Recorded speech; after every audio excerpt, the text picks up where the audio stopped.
El Grupo Acceso Libre y el proyecto Cultura y Sociedad Accesibilidad Audiovisual, con el apoyo del Decanato de Extensión de la Universidad de Brasilia, presentan Arte, Cultura y Accesibilidad, encuentros virtuales. Videollamada con la pantalla dividida en dos. A la izquierda está la entrevistada, Daniela Galindo. Es blanca y tiene el pelo negro, largo y liso. Lleva una camisa de rayas azules, blancas y lilas y unos coloridos aretes largos.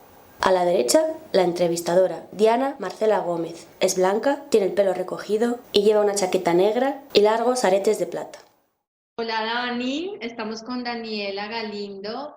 Ella es fundadora, gerente, tú ya nos vas a contar exactamente de Hablando con Julis, un emprendimiento, una idea, una iniciativa muy interesante. Eh, y estás invitada hoy por parte del grupo de accesibilidad de la Universidad de Brasilia, este grupo de investigación, para que nos cuentes un poco de tu experiencia y de tu trabajo. Dani, cuéntanos un poco de Hablando con Julis, de dónde nace, de qué se trata. Bueno, Marce, no, muchas gracias. Yo aquí muy feliz de compartir lo que he hecho y lo que seguiré haciendo, que es mi pasión, el tema de inclusión, realmente. Sí, como le dices, bueno, yo creé una empresa que se llama Hablando con Julis, dentro de la cual creamos una tecnología con una metodología pedagógica única que le permite a cualquier persona, eso quiere decir personas con y sin discapacidad, aprender a hablar, leer y escribir en español e inglés. ¿Sí? Esto adicional que permite que alguna persona que no pueda hablar o que se le dificulte el habla también pueda comunicarse a través de la herramienta. Y adicional a personas que no hayan aprendido a leer y a escribir por cualquier motivo, también puedan leer y escribir a través de la herramienta desde el primer momento. Entonces estamos enfocados mucho en el tema de comunicación y si vemos comunicación implica todo porque es que nos comunicamos acá, lo estamos haciendo, nos comunicamos en un colegio, nos comunicamos en la familia, en nuestras actividades diferentes. Entonces, si bien inicia con esta tecnología que ya ha sido premiada por MIT, Príncipe Andrés de Inglaterra, UNESCO, bueno, muchos premios más, nos enfocamos realmente en la inclusión desde todo el punto de vista y desde todos los ámbitos, específicamente en la educación y en la cultura. ¿Sí? Me preguntabas también que por qué nació o de dónde nació esta idea. Hablando con Julis es mi hermana. Mi hermana nació con una discapacidad, ella no puede hablar. Entonces, por muchos años en mi familia vivimos esa situación de angustia, de frustración, de no entender lo que ella nos quería decir, de qué quería, de qué no quería. Y si ahorita, como lo que te decía en temas de comunicación, también era pensar en un futuro, mi hermana, ¿cómo va a ser independiente si no puede hablar? Si nadie la entiende, si no puede decir qué quiere, ¿sí? ¿Dónde va a estudiar? ¿Quién le va a dar una oportunidad de trabajo a mi hermana cuando no se puede expresar? Y entonces a raíz de eso fue que decidimos crear esta solución y, digamos, en la vida de mi hermana, hoy en día mi hermana habla, lee y escribe a través de la herramienta. Hace teatro, ha protagonizado un musical de teatro y una obra de teatro.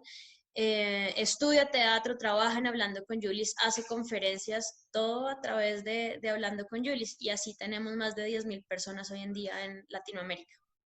10.000 personas en toda Latinoamérica, es decir, que la plataforma llegó a otros países.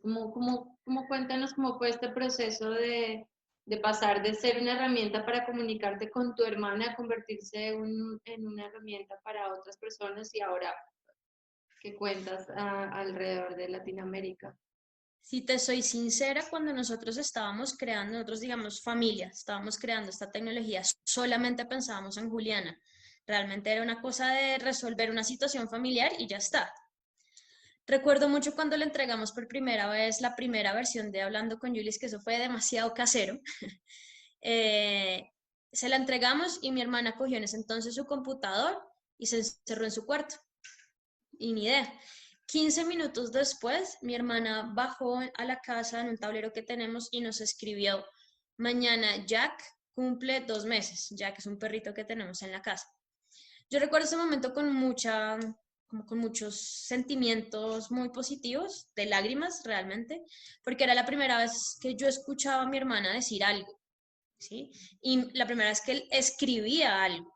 Y además escribía de forma coherente, ¿sí? Como si hubiera tenido una educación muy buena en temas lectoescritos que no pasa, pues, o que no pasó en este caso, ¿sí? Porque en el colegio toda la vida le dijeron que ella no iba a ser capaz de aprender a leer y escribir. Y fue ese momento que cambió absolutamente todo y que nos dio, o que me dio personalmente a mí a decir, es una herramienta que hoy nos acaba de cambiar totalmente la vida con mi hermana. Y esto no se puede quedar aquí, esto tiene que estar replicado a muchas familias, muchas personas que están en una situación similar y que están necesitando de algo así para que su vida también crezca. Y bueno, digamos que nosotros vivimos en Colombia, nuestras oficinas están acá, nuestro personal está acá, pero yo nunca he tenido la mente de solo acá. Es donde nos busquen, donde nos quieran, donde lo necesiten, no importa, digamos que el país. Nosotros hace varios años venimos trabajando con el Ministerio de Educación de Costa Rica, por ejemplo. Venimos también trabajando con secretarías pues, educativas en Panamá. Y así tenemos muchos usuarios en diferentes regiones de Latinoamérica, porque hemos creado una herramienta que cualquier persona, en cualquier lugar, claro, digamos que vincula estos dos idiomas, pero lo puede adquirir. Y bueno, y si nos metemos como un poquito más a fondo, esto también se dio porque en Colombia el tema de educación y sobre todo el tema de educación incluyente no es algo que sea una prioridad, ¿sí? Entonces, si nosotros por muchos años, muchos, casi la mayoría, nos hubiéramos quedado solo con las ventas de Colombia, hablando con Julie ya no existiría. Entonces también fue una estrategia de negocio como tal, de ir a países donde sí realmente estén un poco más preocupados por educarnos a todos. Ok, ahora que mencionas esto de específicamente en nuestro caso colombiano, así hablando de la temática de accesibilidad, desde tu experiencia y con todo esto que me cuentas, tu experiencia tanto personal y ya desde lo profesional, para ti, ¿qué es la accesibilidad? La accesibilidad involucra un todo. Es que cualquier persona, no importa su ritmo, su condición, su discapacidad, su idioma, su contexto, su cultura, su nivel educativo, pueda pertenecer y pueda estar, pueda buscar, pueda encontrar, pueda ser, ¿sí? Realmente digamos que el mundo está hecho en su mayoría para, valga la redundancia, para una gran mayoría, en donde aplicamos tú y yo, ¿sí? Y que somos las personas de pronto más visibles, más que se adaptan como al currículum o al protocolo de vida y demás, pero no está hecho para pensar en todos o no nos hemos enfocado así. Y eso viene de historia patria, en donde los esclavos, los negros, la raza, la edad, ¿sí?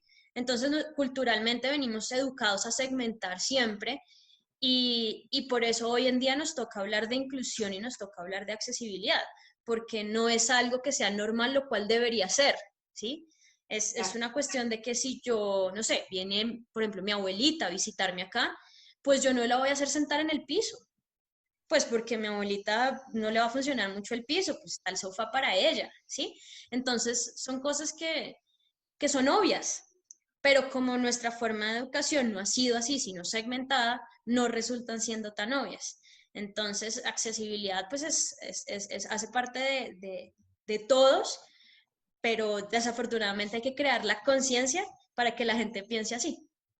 De acuerdo, de acuerdo. Entonces, hablando un poco de esto que comentabas, evidentemente Colombia no tenemos tampoco esa crianza y esa cultura y las alternativas no son muchas en cuanto al tema de accesibilidad. Pero yo sé que desde tu experiencia, específicamente en los lenguajes artísticos, también has encontrado algo interesante ahí para comunicar o comunicarse también las dos cosas. Mira, yo soy artista también, yo me formé para teatro musical desde los 8 años y ha sido como mi actividad en paralelo. No sé por qué yo dije, yo no me dediqué a esto, la verdad, pero creo que me llamó más la atención el tema de la inclusión y hace varios años estoy como uniendo mis dos pasiones, que es la inclusión con el arte o el teatro y el teatro musical. Esto nace también por mi hermana. Yo creo que mi hermana ha sido, primero, el conejillo de Indias, absolutamente todo, y segundo, ha sido la inspiración más grande porque hoy, si uno lo ve, son 10.000 personas que están utilizando una herramienta que fue inspirada en ella, ¿sí? Y hoy en día tenemos, ya cuento un poquito más de este espacio, pero hemos llegado a más de 250 personas con discapacidad en el área cultural. Es únicamente en formación y en obras de teatro, en público muchas más, ¿sí? Entonces, yo encontré, siendo yo parte del mundo artístico toda una vida casi, yo encontré una facilidad en el tema de accesibilidad y de inclusión, mucho más práctico en el arte que en otras disciplinas o en otras áreas de la vida cotidiana, ¿sí? Ejemplo, pues digamos que yo estaba muy enfocada en el tema de educación, pero la educación es un currículum no modificable. Tú tienes que ver esto, cumplir con este logro, tener esta nota en este tiempo, todo es demasiado cuadriculado, lo cual hace que sea mucho más difícil, que sea un poco más accesible, porque ya todo el mundo está así. El arte yo lo considero hoy en día el área más incluyente que tenemos en el mundo entero, ¿sí? Y esto se basa en que en el arte todos cabemos, todos somos aceptados, ¿sí? El arte se basa en jugar, en explorar, en mirar diferentes formas. Uno ve un ejercicio teatral, un juego teatral, por ejemplo, puede ser, vamos a caminar como un viejito, vamos a caminar arrastrados, vamos a caminar para atrás, vamos a caminar, ¿sí? ¿Eso qué implica? Que estamos mirando todas las formas que una persona puede caminar. Entonces nos genera a nosotros ese pensamiento incluyente sin darnos cuenta. Si no es normal que alguien camine en silla de ruedas, es normal que alguien camine para atrás, es normal que alguien camine chueco, por ponerlo de alguna forma, ¿sí? Y la sensibilidad que tiene el artista por todo este entrenamiento, en donde le ha tocado explorar diferentes formas de hacer, permite también que cuando llegue a una persona con discapacidad, la reciba y la coja y no la rechace, porque ya el artista está sensible a esa nueva forma. Entonces ven, más bien enséñame, yo quiero aprender de cómo lo haces tú. Eh, y bueno, vengo trabajando hace muchos años con el tema artístico y ha sido increíble porque ver en escena a personas que usualmente en la calle o que cuando las ven fuera de la calle las rechazan, las ignoran, las humillan, las tratan mal, ¿sí? Pero ver estas personas en escena y que esas mismas personas que muchas veces han dicho como, no, es que tú allá y yo acá, aplaudan y diga, es increíble el talento de esta persona, porque es eso, básicamente, es explotar lo que tenemos y cubrir un poquito también nuestras necesidades con un proceso de formación. Pero ese es como para mí el tema del arte. ¿Cómo ha sido esa experiencia desde la persona? Es decir, desde la persona, por ejemplo, con discapacidad, ¿cómo te han manifestado las personas que han podido incluirse en estos proyectos, en estos procesos? ¿Cómo ha sido también esa posibilidad que les brinda espacios incluyentes como estos dentro del teatro, la música, la danza, las artes plásticas? ¿Qué te han contado? Mira, hace como un mes, más o menos, me escribió una persona con discapacidad, él tiene una discapacidad auditiva y visual, y me dijo, Dani, yo te quería dar las gracias porque si no fuera por ti y estos espacios que tú estás haciendo, mi gran pasión que es el teatro, yo nunca lo hubiera podido experimentar. son, digamos que, ejemplos de palabras de otros que mueven obviamente totalmente el corazón, ¿sí? Hace un año que estábamos en un proceso de teatro musical que se llama Los Memos, por ahí los invito a buscar en YouTube porque fue un proceso increíble, o es porque sigue estando vivo. Em, Era ver cómo personas, por ejemplo, con autismo, que la parte social no es tan fácil, que digamos la concentración y la atención para una clase, por ejemplo, que tengamos 3 horas de jornada, ¿sí? Diferentes clases, pero son 3 horas seguidas. Y es ver también cómo se adecua y se moldea que esta persona a veces necesita 5 minutos para descansar y volver recargado y hacer todo de sí. Y yo creo que una de las cosas más bonitas que hemos encontrado, porque esto es un equipo de trabajo grande, es que ellos encuentran un espacio en donde sienten que pertenecen, ¿sí? Que no es el colegio al que van porque tienen que ir a un colegio y donde no les enseñan, sino los dejan a un lado y donde los compañeros mismos también los dejan a un lado, porque desafortunadamente en la mayoría de los casos eso es lo que pasa, sino acá es compartir con personas también con discapacidad y también sin discapacidad en un espacio en donde todos pertenecen, donde no hay consideraciones especiales, donde hay adecuaciones, obviamente, porque las debe haber, ¿sí? Pero donde no es como, ay, no, ven para acá tú, no, ven y tú te sientas acá, ven, no, donde se exige. Y entonces en ese nivel de exigencia también ellos se encuentran un espacio donde se retan y donde la palabra la repito, pero es que es muy importante, pertenece. Mi hermana, desde el momento en que ella decidió que quería, pues cuando me contó que quería estudiar teatro, yo quedé flop, porque ¿dónde? ¿Sí? ¿Dónde tú tocas una puerta buena además, porque es que no es una cuestión de cualquier lugar, no, de verdad, algo bueno. Claro. Y ahí fue cuando empezamos a hacer la alianza con Decateatro. Y yo llamé a Daniel y le dije, oye, mi hermana quiere estudiar teatro. Y él me dijo, me encanta, ¿cuándo empezamos? Así fue la respuesta. Y cuando empezamos, desde ahí venimos trabajando y es un espacio que eh, llena corazones de los participantes con y sin discapacidad, de todos nosotros que estamos alrededor del proceso de cada persona y de la familia. Las familias también se encuentran muy agradecidas por el espacio, por la formación y por los logros que hemos adquirido con cada uno de ellos. Claro, claro que sí.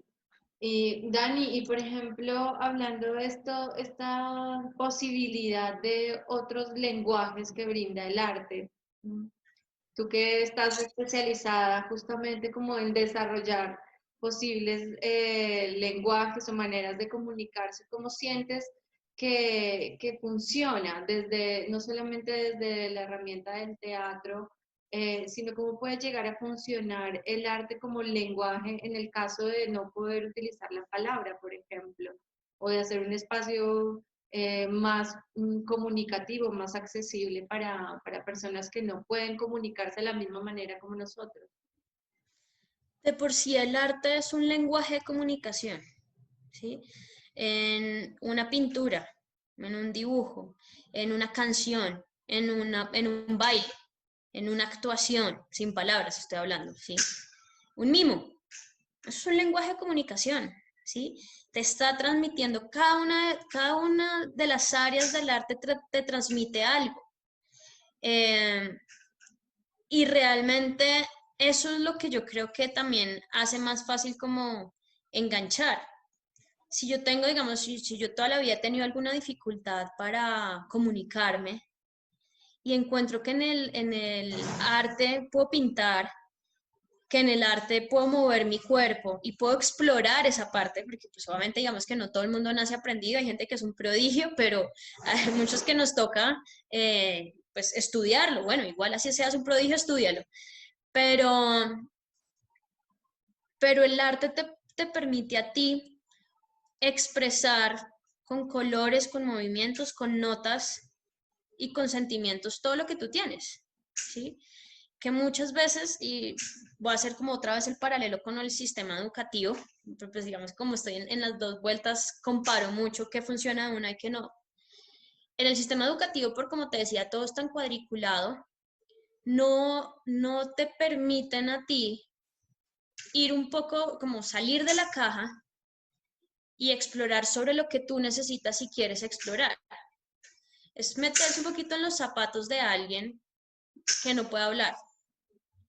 De verdad, una persona que no puede hablar, este caso es real, necesita, no puede hablar, leer y escribir. Le mandan en el colegio a aprender a investigar sobre la guerra en Palestina. Entonces uno dice, ¿de verdad eso es lo que necesita esta persona? O sea, de verdad, un curso que no sabe leer y escribir.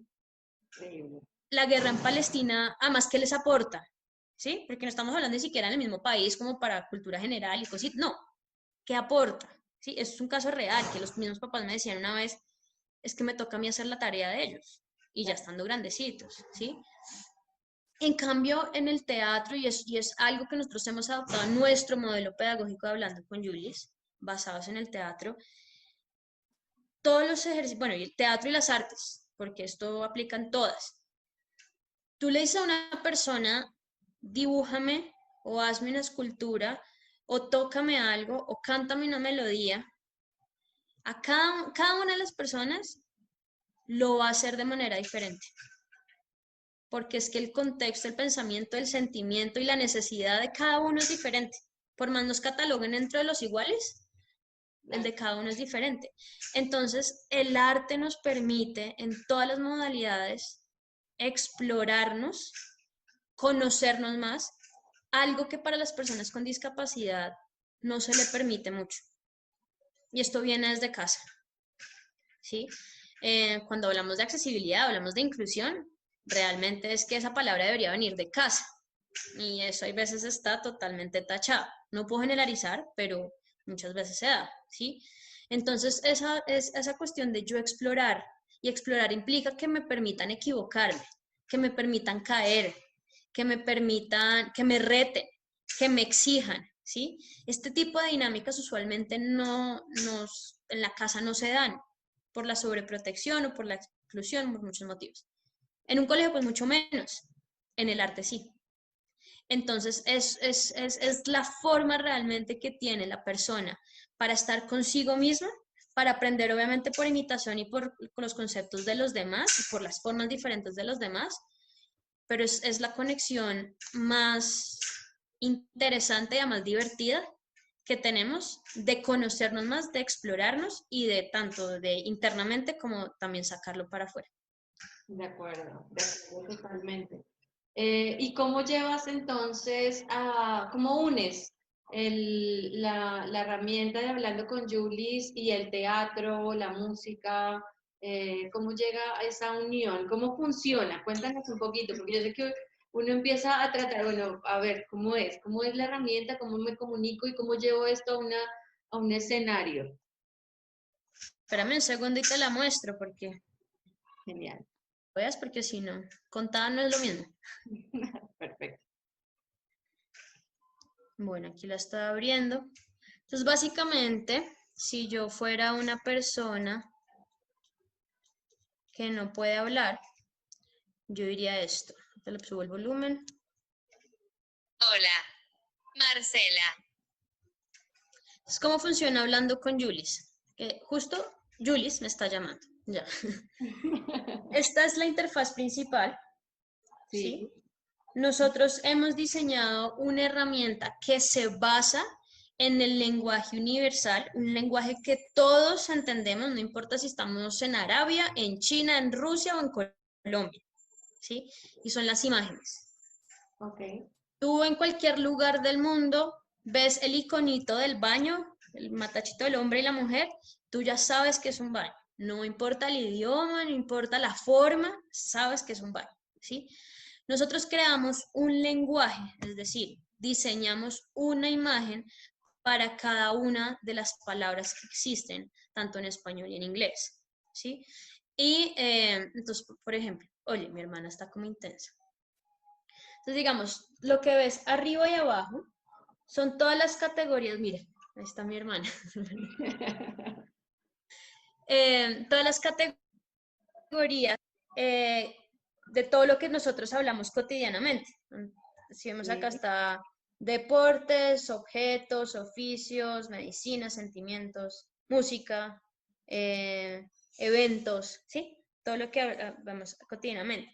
Cosa que si yo voy a entrar a alguna categoría y, por ejemplo, voy a entrar a alguna de las de arriba, voy a entrar a animales, doy clic en animales y me van a salir todos los animales que existen. Entonces, cosa que si yo quiero hablar del búho, solamente selecciono el búho búho, y me sale en el panel central, ¿sí? Ok. Entonces, nosotros partimos de lo que es universal, que es la imagen, que cualquier persona, todo el mundo piensa en imágenes, hasta una misma persona con discapacidad visual, porque con el tacto ha creado imágenes en el cerebro, ¿sí? Ok, Claro, nosotros, digamos, la única población con el software de Hablando con Julis que no tocamos es la población con discapacidad visual, porque obviamente, pues, digamos, nos basamos en las imágenes, ¿sí? Pero eso no quiere decir, todo el mundo, todos nosotros pensamos en imágenes. Y cada imagen en Hablando con Julis viene con la palabra escrita y con la voz. Cosa que yo también aprenda y me empiezo a retroalimentar sobre lectura y escritura y también sobre pronunciación, y si no es el caso de para mí poderlo hablar claro, pues solamente lo proyecto para que otros entiendan sobre lo que yo también estoy escribiendo, ¿sí? En español tenemos más de 65.000 palabras, en inglés más de 13.000, son un montón. La gran diferencia entre uno y otro idioma son las conjugaciones verbales, en español claramente son muchas más. Pero esto nos permite hablar de todo. Esto nos permite que si yo, por ejemplo, al aguacate le digo palta, yo puedo hablar de la palta y no del aguacate, ¿sí? Esto nos permite también que si yo tengo una fruta exótica, no sé, ejemplo Brasil, la cachaza, creo que esa palabra cachaza no está, ¿sí? Yo si soy consumidora de cachaza, pues puedo agregarla dentro de Hablando con Julis, puedo agregar mi contexto, ¿sí? Entonces es un aparato, una tecnología y una pedagogía muy flexible, depende, porque se adapta a cualquier persona, cualquier edad, cualquier condición, sin ser estrictos como otros sistemas lo exigen. ok, espectacular, espectacular. Te pregunto algo más que comentaste hace un rato sobre el ambiente familiar y lo que se permite y no se permite también, y cómo adentro de nuestras familias podemos estar siendo el primer foco de no inclusión, digamos, o de no experimentación, o de no permitir, o de no acceder, de no permitirle acceder a ciertas opciones, también gustos, necesidades que la persona tiene. Cuéntanos un poco desde tu experiencia, cómo has visto esto dentro. ¿La discapacidad está en la familia también? ¿Cómo funciona esto? Para mí, el mayor porcentaje de discapacidad de una persona no viene por la discapacidad como tal, ¿sí? Por la condición con la que tiene, que fue diagnosticada. Viene por la familia. Y esto es un tema muy álgido, porque a la familia no le toca fácil, ¿sí? Y por muchos miedos y temores, las familias toman estas actitudes y estos comportamientos que no favorecen, pero no es porque no quieran favorecer, es porque hay mucho temor y hay mucho miedo. Y te voy a tomar un ejemplo, que es mi hermana. Yo le llevo a mi hermana 3 años. Mi hermana realmente tuvo una hipoxia en el momento de nacer por negligencia médica. Esto quiere decir que se quedó unos segundos sin respirar y pues eso ocasionó su discapacidad. Los primeros 5 años de vida de mi hermana le hicieron todos los exámenes médicos que no te alcanzas a imaginar, aquí en Colombia y en Estados Unidos. Mi hermana veía una bata y se ponía a llorar. O sea, ya estaba agotada de tanto que lo molestaran tanto. Yo estaba muy chiquita, obviamente, pero yo lo que recuerdo, ya después entendí mucho más, pero lo que recuerdo es que mis papás de cada cita médica de mi hermana salían llorando, porque les decían frases como, mamá, es que su hija nunca va a aprender nada, como acepte que su hija nunca va a ser capaz de hacer nada, su hija se va a morir a los 15 años. Un médico le dijo, es mejor que la amarren a una cuna y no le pongan atención porque ¿para qué? No. Sí. Wow. Y estos son casos reales y casos que he visto que siguen sucediendo, ¿sí? Ahora, yo también pregunto a una mamá que ama y adora a su hija y que, pues, digamos que no hay nada mejor que sus hijos, ¿sí? Un médico le dice, su hija se va a morir a los 15 años. ¿Cómo esa mamá educa a ese hijo o a esa hija?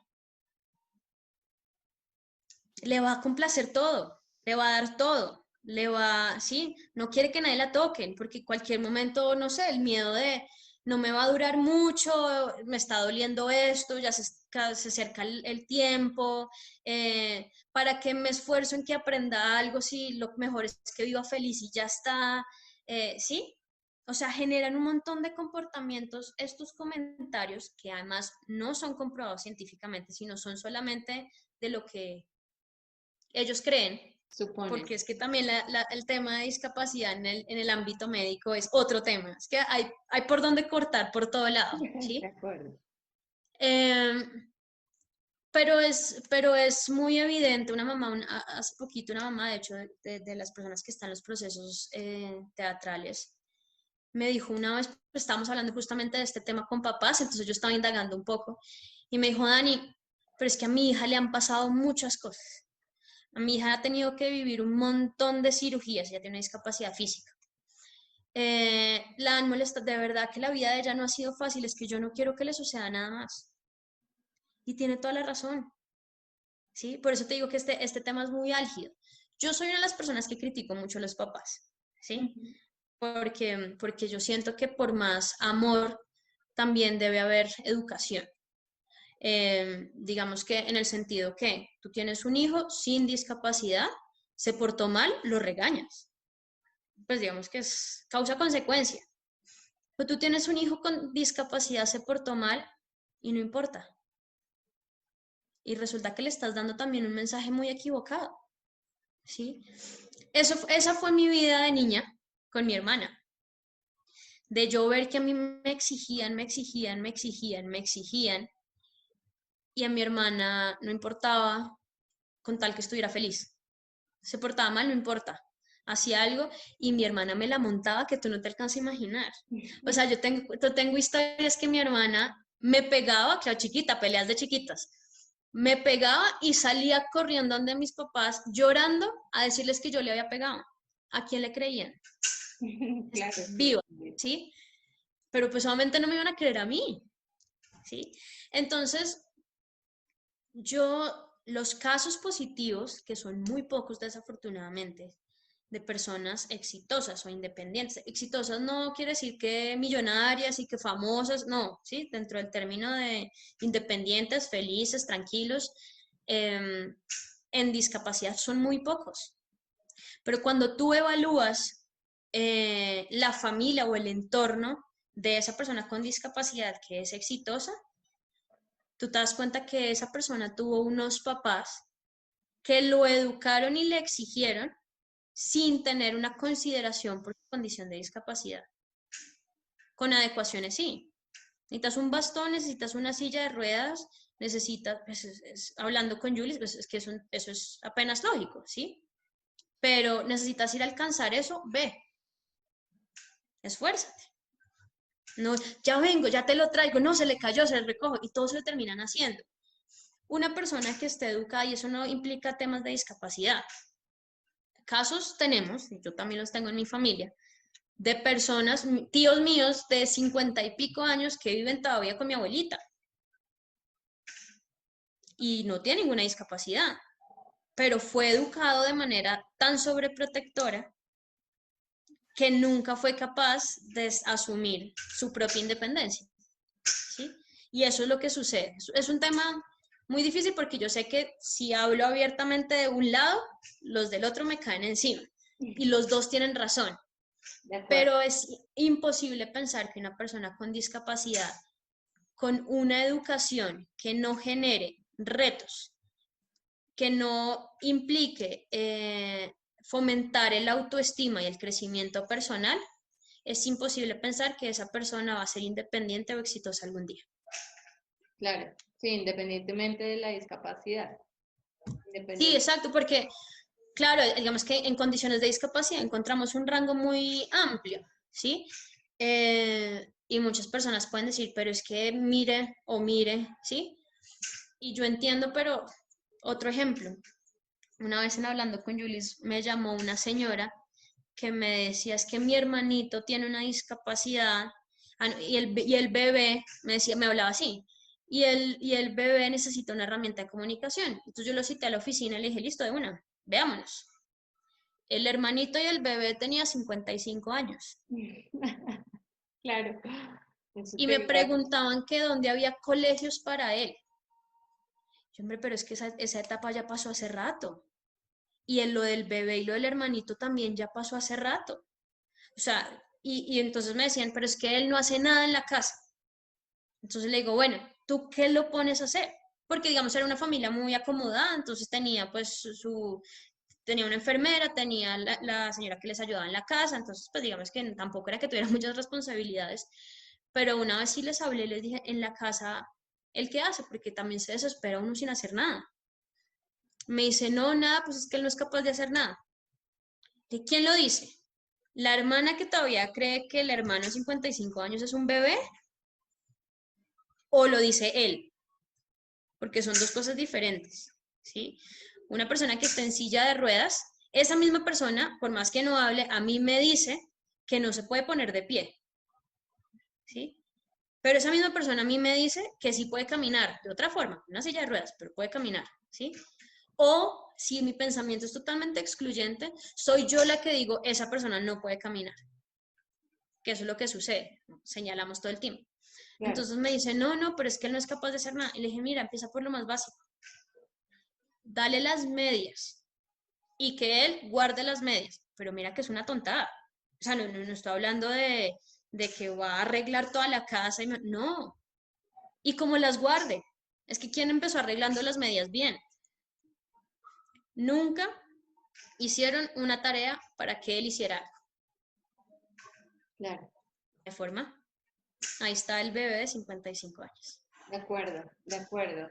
Y ahora pasando, si saltamos de la familia un poco ya hacia la sociedad y específicamente nuestra sociedad actual, en el momento que ves, digamos, por ejemplo, esta herramienta que utilizas en las condiciones en las que nos encontramos ahora, por ejemplo, donde muchos de estos chicos perdieron la posibilidad de tener estos espacios de socialización, de encuentro, de compartir.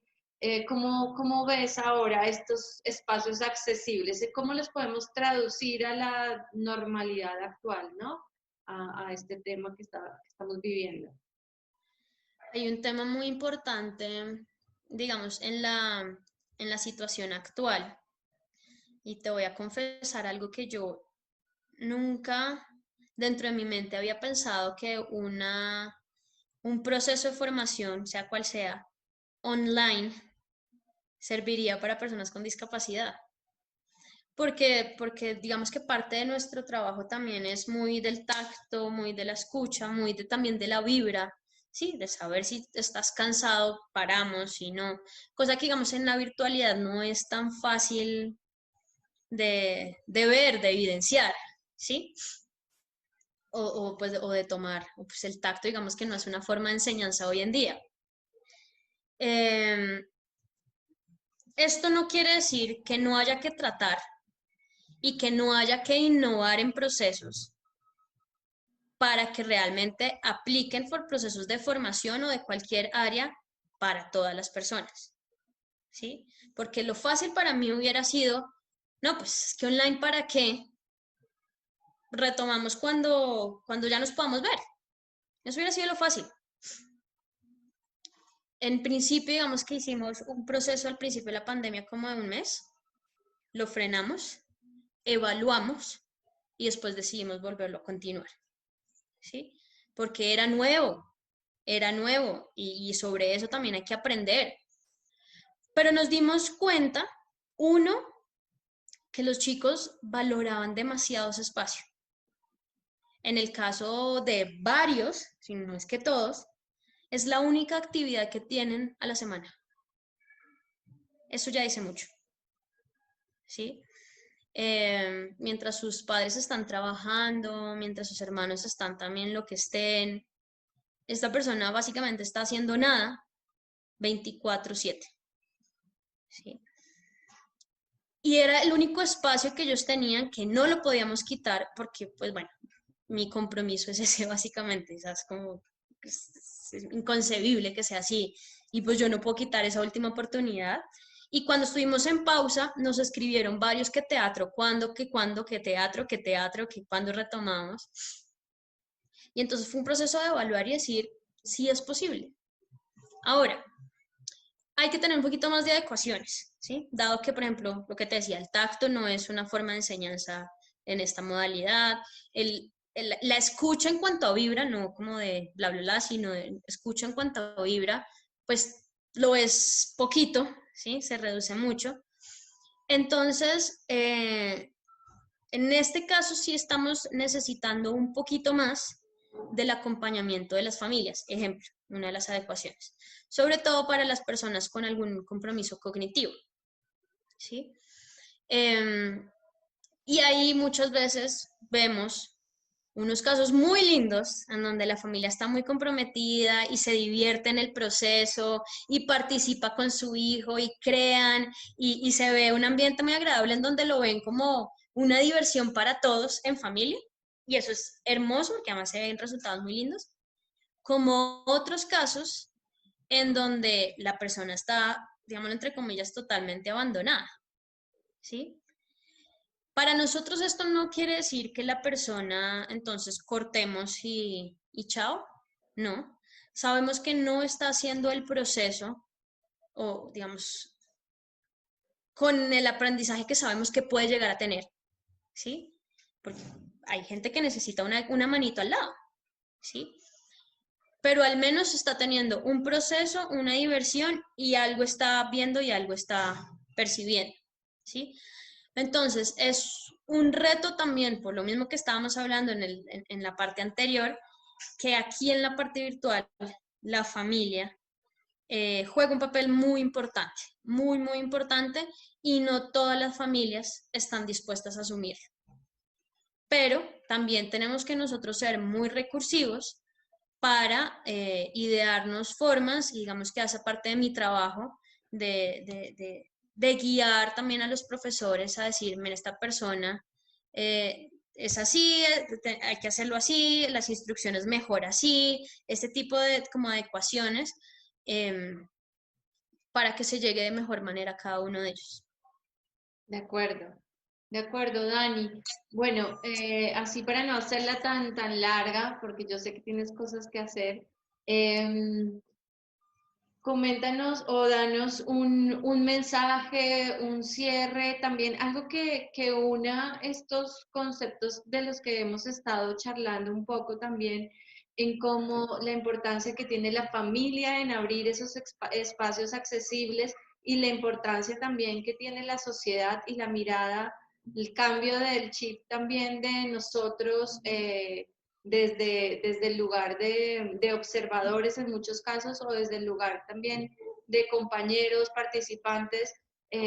¿Cuál sería este mensaje que tú reúnes, que recoge, que tiene en cuenta también tanto como la realidad actual de lo que hablábamos, de que no hay tanto contacto y sin embargo sí se están abriendo muchas puertas? Marce, yo tengo una frase con mi hermana que dice, la discapacidad no es una incapacidad, es tan sola otra forma de caminar, otra forma de ver, otra forma de hablar, otra forma de pensar con la cual podemos llegar a los mismos resultados. Pero esto implica amor, esto implica educación, y cuando hablo de educación no solamente matemáticas y ciencias sociales, sino educación social, para que realmente lleguemos a la inclusión. Yo lo que más invito a las personas siempre es a exaltar las capacidades de cualquier persona. No estoy hablando de discapacidad, de cualquiera, ¿sí? Yo tengo muchas cosas que no me favorecen, pero yo me exalto lo que me favorece. ¿sí? En mi hermana, yo sé que hay muchas cosas que a mi hermana no le favorecen, pero yo siempre le exalto lo que le favorece. Y ella ha aprendido conmigo a exaltarse ella misma lo que favorece, ¿sí? Somos una sociedad que nos gusta juzgar mucho, nos gusta señalar mucho, ¿sí? Entonces vemos a alguien en la calle vestida con un tutú. Uy, pero ¿cómo así? ¿Cómo se va a vestir así? ¿Cómo va a salir así a la calle? ¿Sí? ¿A cuenta de qué? ¿Sí? Y ese mismo ejemplo del tutú pasa cuando uno está en una silla de ruedas. Una vez hice la prueba, me fui a un centro, bueno, estaba recién operada, pero quise hacerla, irme en una silla de ruedas a ver qué era lo que se sentía con respecto a la vibra de los demás. La gente se quita, se corre, de permiso, que viene a la silla de ruedas, ¿sí? Nadie se acerca a ti, nadie te habla, ¿sí?